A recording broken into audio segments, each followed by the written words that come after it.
Hi guys, আজি মই পাৰ মাংস বনাম। পাৰ মাংসৰ ৰেচিপিটো আপোনালোকক সকলোকে শ্বেয়াৰ কৰিম। আমি যোৱাকালি ৰাতিয়ে নলবাৰীৰ পৰা তেজপুৰ আহিলোঁ। আজি ইয়াত মই দুপৰীয়া পাৰ মাংস বনাম। পাৰ মাংসৰ ৰেচিপিটো আপোনালোকৰ লগত শ্বেয়াৰ কৰিম।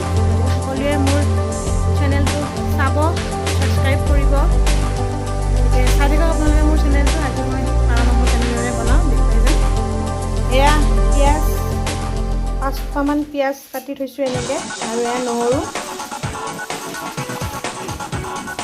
আৰু এয়া জিৰাৰ গুড়ি আৰু লাল মিৰ্চ কালাৰৰ কাৰণে এয়া ৰেডি কৰি থৈছোঁ। অকণমান পাঁচফোৰণ দিছোঁ, এয়া পিঁয়াজ দিছোঁ, এতিয়া নিমখ,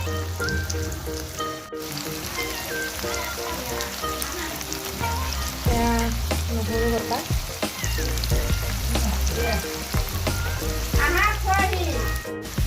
কেঁচা জলকীয়া,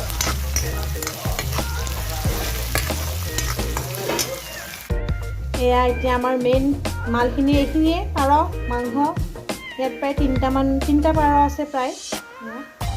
এতিয়া এইখিনি ইয়াতে দি দিম।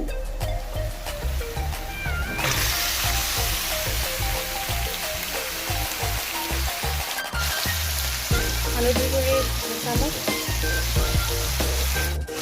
ভালকৈ ফ্ৰাই কৰিব লাগিব।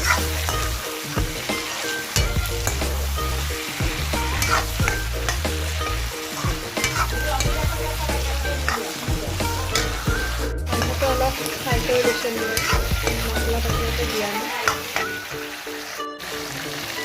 জিৰাৰ গুড়া 2 চামুচ,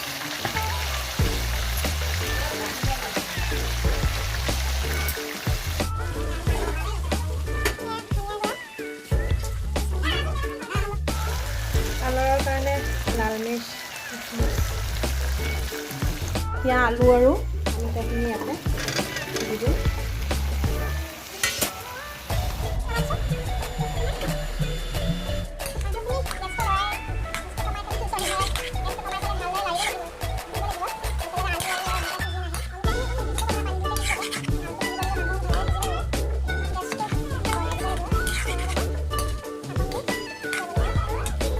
এইখিনি খুব ভালদৰে ভাজিব লাগিব।